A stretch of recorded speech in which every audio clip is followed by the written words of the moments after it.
আসসালামু আলাইকুম। আমি আপনাদের সামনে আজকে আলোচনা করব বেরি ল্যাবের অন্যতম গুরুত্বপূর্ণ চ্যাপ্টার ডায়াগনস্টিক ইমেজিং সম্পর্কে। ডায়াগনস্টিক ইমেজিং আমাদের এফসিএস পার্ট 1 এর জন্য যেমন গুরুত্বপূর্ণ, তেমনি আমাদের বাস্তবিক জীবনে অনেক গুরুত্বপূর্ণ একটি চ্যাপ্টার। এই চ্যাপ্টারে আলোচনা করা হয়েছে আমাদের ইমেজিং সম্পর্কে। ইমেজিং কোন ইমেজিংটা আমরা কোন ক্ষেত্রে ফার্স্ট লাইন ইনভেস্টিগেশন চয়েস সম্পর্কে দিব, কোন ইনভেস্টিগেশন আমরা প্রথম প্রায়োরিটি দিব, সেই জিনিস সম্পর্কে আলোচনা করা হয়েছে।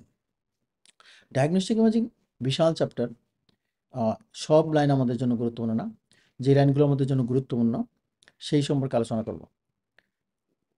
আমি বইয়ে দাগানোর আগে বই সম্পর্কে এই ডায়াগনস্টিক ইমেজিং সম্পর্কে কী আলোচনা করা হয়েছে সেটা একটা গ্রস আইডিয়া দিব।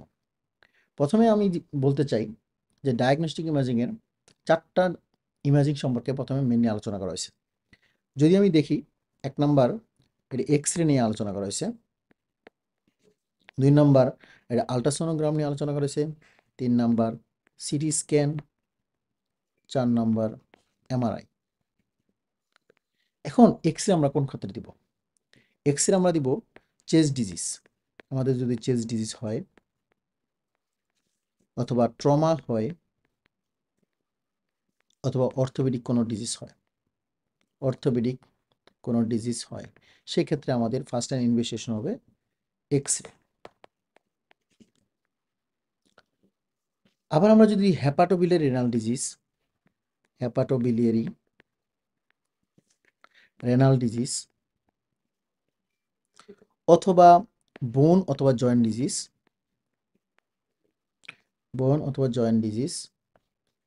অথবা গাইনি অ্যান্ড অপস ডিজিজ, সেক্ষেত্রে আমাদের ফার্স্ট লাইন ইনভেস্টিগেশন চয়েস হবে আল্ট্রাসোনোগ্রাম। অথবা সিস্টিক অ্যান্ড সলিড মাস, এটা সিস্টিক নাকি সলিড মাস ডিফারেন্সিয়েট করার জন্য আমরা ব্যবহার করব আল্ট্রাসোনোগ্রাম। এই যে ডায়াগনোসিসগুলো, এই ডায়াগনোসিসগুলো আমরা যদি 3 ডাইমেনশনাল দেখতে চাই, আমরা যদি 3 ডাইমেনশনাল দেখতে চাই, সেক্ষেত্রে আমাদের ফার্স্ট লাইন ইনভেস্টিগেশন হবে সিটি স্ক্যান। তারপরে ইম্পর্টেন্ট হচ্ছে পালমোনারি মাস। আমরা যদি দেখতে চাই পালমোনারি মাস, সেক্ষেত্রে আমাদের ফার্স্ট লাইন ইনভেস্টিগেশন হবে সিটি স্ক্যান। অথবা ইন্টারক্রেনিয়াল হেমাটোমা, এক্ষেত্রে আমাদের ফার্স্ট লাইন ইনভেস্টিগেশন হবে সিটি স্ক্যান। তারপরে এমআরআই আমরা কখন দিব? আমরা এমআরআই দিব হচ্ছে যখন intracranial spinal pathology, intracranial and spinal প্যাথোলজির ক্ষেত্রে আমরা অবশ্যই দিব এমআরআই। তারপরে বোন মেরো অ্যান্ড জয়েন্ট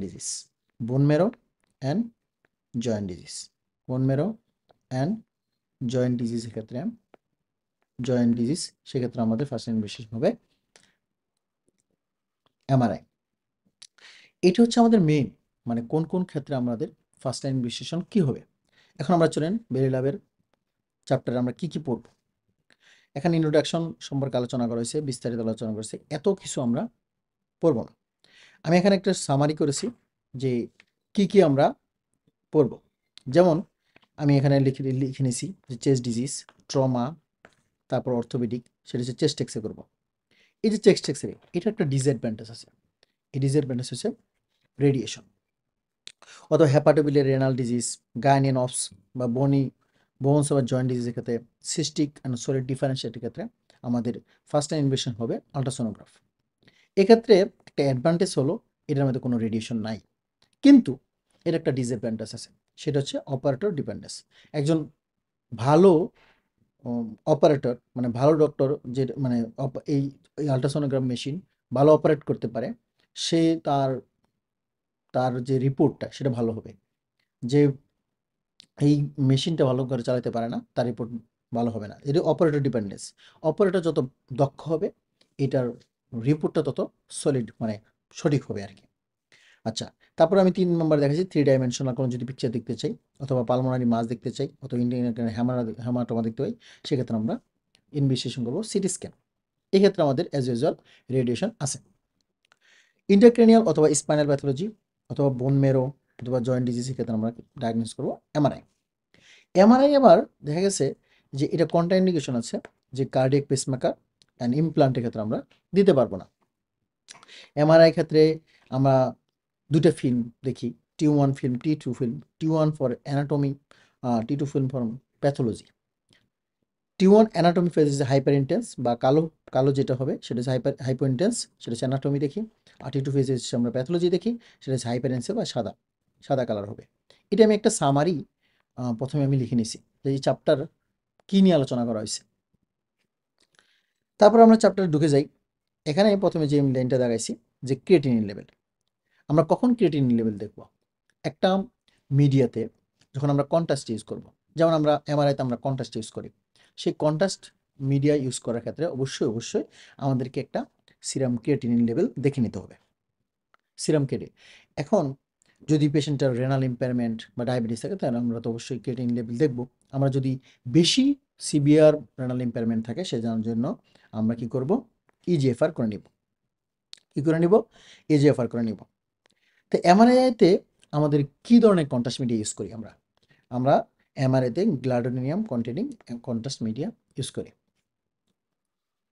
তারপর আমরা যদি যাই পরের পেজে আমরা দেখি এই যে কনভেনশনাল রেডিওগ্রাফি। কনভেনশনাল রেডিওগ্রাফি আমরা কোন ক্ষেত্রে করব? কনভেনশনাল রেডিওগ্রাফি করব chest disease, trauma and orthopaedic. এই তিনটা ক্ষেত্রে আমাদের ফার্স্ট টাইম ইনভেস্টিগেশন চয়েস হচ্ছে এক্স-রে। তারপর আমরা যদি দেখি আল্ট্রাসোনোগ্রাম।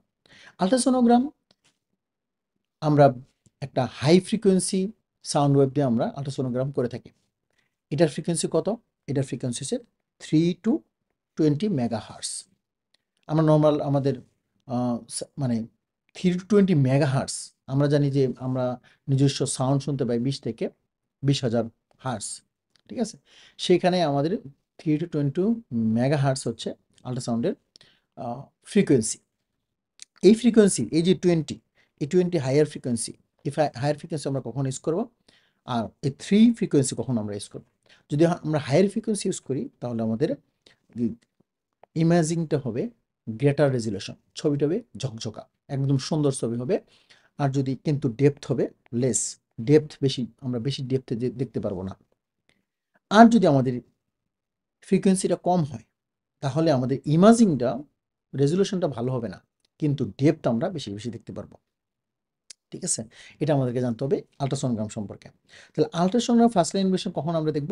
এই যে first line investigation of choice হচ্ছে liver, biliary tract, renal tract, মানে হেপাটোবিলিয়ারি রেনাল ডিজিজের ক্ষেত্রে আমরা মানে অ্যাসেসমেন্ট করার ক্ষেত্রে আমরা ফার্স্ট লাইন ইনভেস্টিগেশন দেখব হচ্ছে আল্ট্রাসোনোগ্রাফ। অথবা আমরা যদি অবস্টেট্রিক অ্যাসেসমেন্ট দেখি অথবা গাইনোকোলজিক্যাল ডিজিজ দেখি সেক্ষেত্রে আমাদের ফার্স্ট লাইন ইনভেস্টিগেশন হবে আল্ট্রাসোনোগ্রাফ। তারপর ligament, tendon, muscle injury also, এই ক্ষেত্রে আমাদের কি করতে পারি? ফার্স্ট টাইম বিশেষ আমরা দেখতে পারি কি? আল্ট্রাসোনোগ্রাফ। এটার মেইনলি একটা ডিসঅ্যাডভান্টেজ আছে, এটা হচ্ছে অপারেটর ডিপেন্ডেন্ট। অপারেটর যত ভালো হবে রিপোর্টটা তত অ্যাকুরেট হবে। মোস্ট অফ দ্য ইনফরমেশন মানে এটা নির্ভর করবে, অ্যাকচুয়াল রিপোর্টটা নির্ভর করবে অপারেটরের উপর। এখানে লেখা আছে যে ফার্স্ট ইনভেস্টিগেশন, এই কথা আবার লেখা আছে এক্সিলেন্ট রেজুলেশন আমরা বেস্ট দেখতে পারি, থাইরয়েড দেখতে পারি, টেস্টিং ইমেজিং দেখতে পারি, good for the soft tissue, tendon, ligament, এগুলো আমরা দেখতে পারি।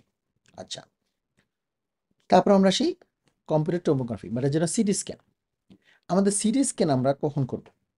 আমরা সিটি স্ক্যান করব, এই যে লেখা আছে সিটি স্ক্যান আমরা 3 ডাইমেনশনাল, একটা আমি বলছিলাম যে 3 dimensional reconstruction along the complex fracture. আমরা একটা ফ্র্যাকচারে যদি আমরা 3 ডাইমেনশনাল পিকচার দেখতে চাই সেক্ষেত্রে আমরা অবশ্যই আমরা ইউজ করব সিটি স্ক্যান। তারপর আমরা পালমোনারি মাস ডায়াগনোসিসের ক্ষেত্রে আমরা ইউজ করব সিটি স্ক্যান। অথবা আমরা যদি দেখতে চাই accident for the liver, pancreas বা রেনাল বা বাউল প্যাথোলজি, সেক্ষেত্রে আমরা সিটি স্ক্যান ইউজ করতে পারি। তারপর আমরা চলে আসি magnetic resonance imaging. Magnetic resonance imaging মানে এমআরআই। এমআরআই আমরা কী করি? অড নাম্বার অফ প্রোটন, এটা আমরা জেনে রাখতে পারি যে odd number of chromosome use করা হয়। এখান থেকে মেইনলি আমাদের জানতে হবে যে এই যে অনেক ধরনের ফিল্ম আছে, ফিল্মের মধ্যে T1 ফিল্ম আর T2 ফিল্ম। T1 ফিল্মটা হচ্ছে আমাদের কী করে? অ্যানাটমি মানে ইন্ডিকেট করে, যে T2 ফিল্মটা হচ্ছে আমাদের প্যাথোলজি ইন্ডিকেট করে। এটার মধ্যে আমরা কি ইউজ করি? আমি আগে বলছি যে আমরা এমআরআই ক্ষেত্রে গ্ল্যাডোনিয়াম একটা কন্ট্রাস্ট ইউজ করি, ঠিক আছে? গ্ল্যাডোনিয়াম কন্ট্রাস্ট ইউজ করি। এমআরআই আমরা কখন করব? মানে এমআরআই আমাদের ফার্স্ট ইমেজিং কখন হবে, বেস্ট ইমেজিং টেকনিক কখন? তার আমি বলছিলাম ইন্টারক্রেনিয়াল স্পাইনাল প্যাথোলজি, এই যে ইন্টারক্রেনিয়াল লেশন অ্যান্ড স্পাইন, তারপর বোন মেরো অ্যান্ড জয়েন্ট ডিজিজ, এই ক্ষেত্রে আমাদের হচ্ছে এমআরআই ইউজ করব। তারপর আমাদের অ্যাবসোলিউট কন্ট্রাইন্ডিকেশন কখন আমরা করতেই পারবো না, ঠিক আছে, কখন আমরা করতে, এক নম্বর হচ্ছে অকুলার মেটালিক ফরেন বডি, যদি আমাদের কোনো অকুলার মানে কানের মধ্যে যদি কোনো মেটালিক কোনো ফরেন বডি দেওয়া থাকে, তো কোক্লিয়ার ইমপ্লান্ট করা থাকে, অথবা ক্রেনিয়াল অ্যানোরিজম থাকে, ক্লিপ থাকে, সেক্ষেত্রে আমাদের অবশ্যই অ্যাবসোলিউট কন্ট্রাইন্ডিকেশন। যে জিনিসটা মনে রাখতে হবে, রিলেটিভ কন্ট্রাইন্ডিকেশন আমাদেরকে মনে রাখতে হবে, যে যদি আমাদের কোনো কোনো পেশেন্টের যে পেসমেকার থাকে, কার্ডিয়াক পেসমেকার থাকে, বা ফার্স্ট ট্রাইমেস্টার প্রেগনেন্সি থেকে ক্লস্ট্রোফোবিয়া থাকে, সেক্ষেত্রে আমাদের রিলেটিভ প্রেগনেন্সি, সেক্ষেত্রে রিলেটিভ কন্ট্রাইন্ডিকেশন আমাদের হবে। তাহলে আমাদের কি প্রথমে আমরা মনে রাখতে হবে যে অ্যাবসোলিউট কন্ট্রাইন্ডিকেশন কি, অ্যাবসোলিউট কোনো অকুলার মেটালিক কোনো ফরেন বডি যদি থাকে কানের মধ্যে, কোক্লিয়ার ইমপ্লান্ট থাকে, অথবা ক্রেনিয়াল অ্যানোরিজম ক্লিপ থাকে, অথবা রিলেটিভ কন্ট্রাইন্ডিকেশন যেমন হচ্ছে পেসমেকার, ফার্স্ট ট্রাইমেস্টার প্রেগনেন্সি, সেক্ষেত্রে আমাদের অবশ্যই এমআরআই করা যাবে না।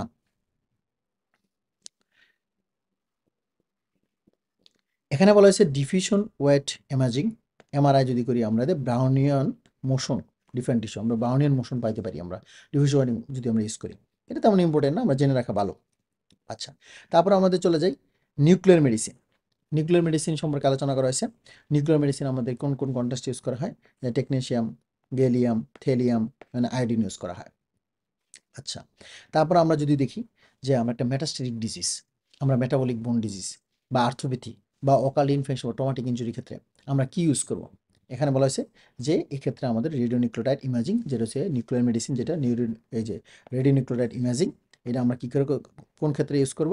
মেটাস্টেটিক ডিজিজ, কোনো একটা ক্যান্সার হয়েছে, এটার থেকে মেটাস্টেটিক হয়েছে, মেটাস্টেটিক ডিজিজ অথবা মেটাবলিক ডিজিজ অথবা আর্থ্রোপ্যাথি অথবা অকাল ইনফেকশন বা ট্রমাটিক ইনজুরি, এক্ষেত্রে আমরা কি ইউজ করব? রেডিওনিউক্লিওটাইড ইমেজিং, অথবা আমরা বলতে পারি যে এটার নাম হচ্ছে নিউক্লিয়ার মেডিসিন, এক্ষেত্রে আমরা ইউজ করব। তারপর 3 নম্বর আমরা যদি নিচে দিকে যাই, তাহলে দেখব পজিটন ইমিশন টমোগ্রাফি, প্যাট সিটি বলা হয়। এই ক্ষেত্রে আমাদের কন্ট্রাস্ট কি হবে, এটা হচ্ছে আমরা বলি এফডিসি। এফডিসি কি? এফডিসি হচ্ছে two fluoro two deoxy D glucose, two fluoro two deoxy D glucose, FDC আমরা পজিটন ইমিশন টমোগ্রাফিতে ইউজ করে থাকি। এই চ্যাপ্টারে আমরা শেষ পর্যায়ে চলে আসছি। তারপর আমরা যদি দেখি ডিজেনারেটিভ ডিজিজ মানে সাইনোবাইটিস, সাইনোবাইটিস আমরা কি করব? সাইনোবাইটিস আমরা কি করব? ডিটিপিএ এমআরআই, ডিটিপিএ এমআরআই। ডিটিপিএ মানে কি? এই যে ডিটিপিএ মানে হচ্ছে এই যে গ্যাডোলিনাম ডাইথাইল ট্রাইমান পেন্টাসিটিক অ্যাসিড, মানে ডাইমান, এই যে diethyl triamine pentacetic acid, gadolinium diethyl triamine pentacetic acid, DTPA enhance MRI. এটা হচ্ছে আমরা most sensitive for the detecting synovial thickening of the numerous joint and ultrasound is the also sensitive. কিন্তু আমাদের সাইনোভাইটিসের মেন ইয়ে কি, আমরা বলবো ডিটিপিএ এমআরআই, মানে diethyl triamine pentacetic acid MRI. এই ইনহ্যান্স এমআরআইটা আমরা ইউজ করি আমরা সাইনোভাইটিসের ডায়াগনোসিসের ক্ষেত্রে। আর্টিকুলার কার্টিলেজ, আর্টিকুলার কার্টিলেজ কি? এটা হচ্ছে এমআরআই হচ্ছে আর্টিকুলার কার্টিলেজ দেখার জন্য আমাদের বেস্ট মেথড, ঠিক আছে। আর্টিকুলার কার্টিলেজ কন্ডাল চেঞ্জ দেখার জন্য আমরা ইউজ করে থাকি। এই চ্যাপ্টার আমরা শেষ পর্যায়ে চলে আসছি। এই চ্যাপ্টার সব লাইন আমার দরকার নেই। এই যে আমাদের এই জিনিসটা জানতে হবে, বাউল অবস্ট্রাকশন। বাউল অবস্ট্রাকশনের ক্ষেত্রে আমাদের কোন ইনভেস্টিগেশন করব? আমরা বাউল অবস্ট্রাকশন আমরা প্লেন রেডিওগ্রাফ করব, অ্যাবডোমিনাল প্লেন রেডিওগ্রাফ করব। এখন আমরা কখন আমরা স্মল বাউল অবস্ট্রাকশন বলবো, কখন আমরা লার্জ বাউল অবস্ট্রাকশন বলবো? যখন আমাদের স্মল বাউল অবস্ট্রাকশন যে সেন্ট্রালি থাকবে। কি বলবে? স্মল বাউল অবস্ট্রাকশন লাইজ সেন্ট্রালি। সেন্ট্রালি যদি আমাদের কোনো অবস্ট্রাকশন দেখা যায়, বা এই যে হস্টেশন বলবুলো কনভেন্টেন্সগুলো দেখা যায়, ফোল্ড দেখা যায়, সেটা হচ্ছে আমাদের স্মল বাউল অবস্ট্রাকশন। আর যদি এটা আমাদের পেরিফেরিতে থাকে, সেটা হচ্ছে আমাদের লার্জ বাউল। এই যে লার্জ বাউল লাইস পেরিফেরালি, লার্জ বাউল লাইস পেরিফেরালি। তাহলে আমাদের পেরিফেরালি যদি থাকে, সেটা হচ্ছে আমাদের লার্জ বাউল অবস্ট্রাকশন। যদি আমাদের সেন্ট্রালি থাকে, সেটা হচ্ছে স্মল বাউল অবস্ট্রাকশন। এই কথাগুলো এখানে লেখানো আছে। তারপর আমরা যদি দেখি পারফোরেশন, পারফোরেশন আমরা কখন বলবো? পারফোরেশন আমরা কি ডায়াগনোস করবো? অ্যাবডোমিনাল এক্স করবো না চেস্ট এক্স করবো? এখানে বলা হচ্ছে যে আমরা যদি একটা চেস্ট এক্স করি, একটা ইরেক্ট চেস্ট এক্স করি, ইরেক্ট চেস্ট এক্স করলে আমরা ideal first test for the হলো অর্গান পারফোরেশন দেখতে পারবো। আমাদের আমরা জানি এই যে এটা যদি আমাদের ডায়াফ্রাম হয়, এইদিকে থাকে হচ্ছে আমাদের লেফট সাইডে থাকে হচ্ছে আমাদের যদি ফান্ডিক গ্যাস থাকে, লেফট সাইডে যদি এরকম গ্যাস থাকে সেটার নাম হচ্ছে আমাদের ফান্ডিক গ্যাস।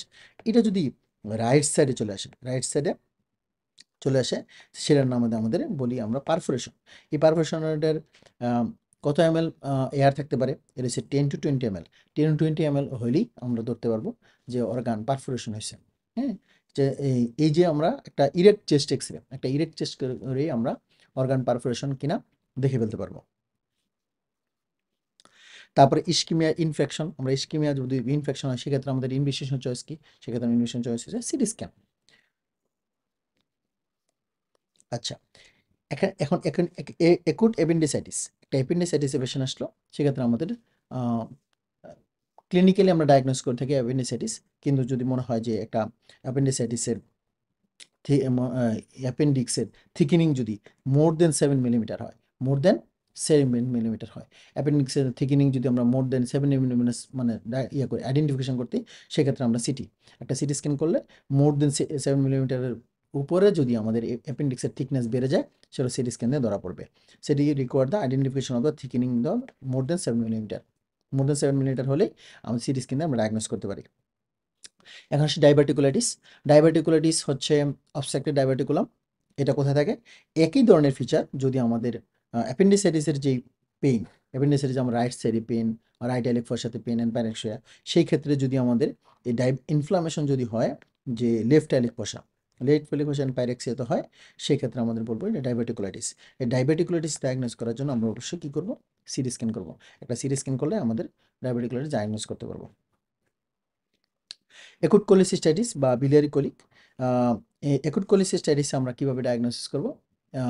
যদি গলব্লাডার ডিস্টেনশন হয় বা ওয়াল থিকেনিং মোর দেন 3 মিলিমিটার হয়, হ্যাঁ, সেই ক্ষেত্রে আমাদের অ্যাপ্লিকেশন আমরা সিটি স্ক্যান দিয়ে ডায়াগনোস করতে পারবে। এই যে গলব্লাডার ডিস্টেনশন বা উইথ ওয়াল থিকেনিং, তাহলে মোর দেন 3 মিলিমিটার যদি হয়, একটা গল ব্লাডারের ডিস্টেনশন বা ওয়াল থিকেনিং যদি মোর দেন 3 মিলিমিটার হয়, সেক্ষেত্রে আমরা ডায়াগনোস করতে পারবো সিটি স্ক্যান দিয়ে। আর যদি একটা অ্যাপেন্ডিসাইটিসের থিকেনিং যদি মোর দেন 7 মিলিমিটার হয়, সেক্ষেত্রে আমরা ডায়াগনোস করতে পারবো সিটি স্ক্যান দিয়ে।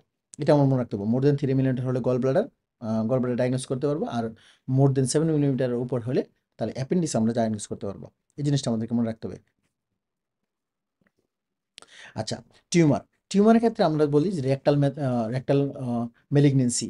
রেকটাল মেলিগনেন্সির ক্ষেত্রে আমাদের মানে প্যাথোলজি বা স্টেজিং মানে করার জন্য আমরা অবশ্যই এমআরআই আমরা কি করতে পারি? কনস্ট্রাকশন ইমেজিং টেকনিক দিয়ে আমরা রেকটাল প্যাথোলজি আমরা ডায়াগনোস করতে পারি। আচ্ছা, এই যে এটা কিন্তু আমরা আগেই পড়ছি যে মেটাস্টেসিস জানার জন্য প্যাট সিটি উইথ এফডিজি। মেটাস্টেসিস ডায়াগনোস করার জন্য প্যাট অথবা সিটি উইথ এফডিজি। এফডিজি ফুল মানে কি? 2 ফ্লুরো 2 ডিঅক্সি ডিগ্লুকোজ। হ্যাঁ, এটা যে এফডিজি, এটা হচ্ছে প্যাট অথবা সিটি উইথ এফডিজি মেটাস্টেসিস ডায়াগনোস করার জন্য। এই চ্যাপ্টার শেষ। এই চ্যাপ্টার সম্পর্কে তাহলে আমাদের মূল ধারণাটা হচ্ছে, এই চ্যাপ্টারে মানে মূল সামারিটা হচ্ছে 4টা ডায়াগনোসিস আমরা মেনলি মনে রাখতে হবে, যে এক্স রে কখন দিব, আল্ট্রাসোনোগ্রাম কখন দিব, এবং হচ্ছে সিটি স্ক্যান কখন দিব, অথবা হচ্ছে আমাদের এমআরআই কখন দিব। এটি আমি একটা মানে পুরো চ্যাপ্টারটা এখানে একটা সামারি নিয়ে এসেছি, যে চেস্ট ডিজিজ, ট্রমা বা অর্থোপেডিক থাকলে আমরা এক্স রে করবো। এর ক্ষেত্রে রেডিয়েশন হচ্ছে তার ডিসঅ্যাডভান্টেজ। তারপর হেপাটোবিলিয়ারি বা রেনাল ডিজিজ বা গাইনোপস বা বোন জয়েন্ট ডিজিজ অথবা সিস্টিক ভাস্কুলার ডিফারেন্ট আমরা যদি করতে চাই, সেটা আল্ট্রাসোনোগ্রাম করবো। এক্ষেত্রে কোনো রেডিয়েশন নাই, কিন্তু অপারেটর ডিপেন্ডেন্স আছে। আর যদি আমরা একটা পিকচার চাই, 3 ডাইমেনশনাল পিকচার চাই, বা পালমোনারি মাস আমরা ডায়াগনোস করতে চাই, বা ইন্টারক্রানিয়াল হেমাটো ডায়াগনোস করতে চাই, সেক্ষেত্রে আমরা কী করবো? সিটি স্ক্যান করবো। এক্ষেত্রে রেডিয়েশন হতে পারে ডিসঅ্যাডভান্টেজ। ইন্টারক্রানিয়াল বা স্পাইনাল প্যাথোলজি অথবা বোন মেরো বা জয়েন্ট ডিজিজের ক্ষেত্রে আমরা অবশ্যই কী করবো? এমআরআই করবো। এক্ষেত্রে মেনলি কন্ডিশন হচ্ছে রিলেটিভ কন্ডিশন বলেছিলাম, যে কার্ডিয়াক পেসমেকার বা ইমপ্লান্ট, হ্যাঁ, এগুলো আমাদের জানতে হবে। তো এই চ্যাপ্টার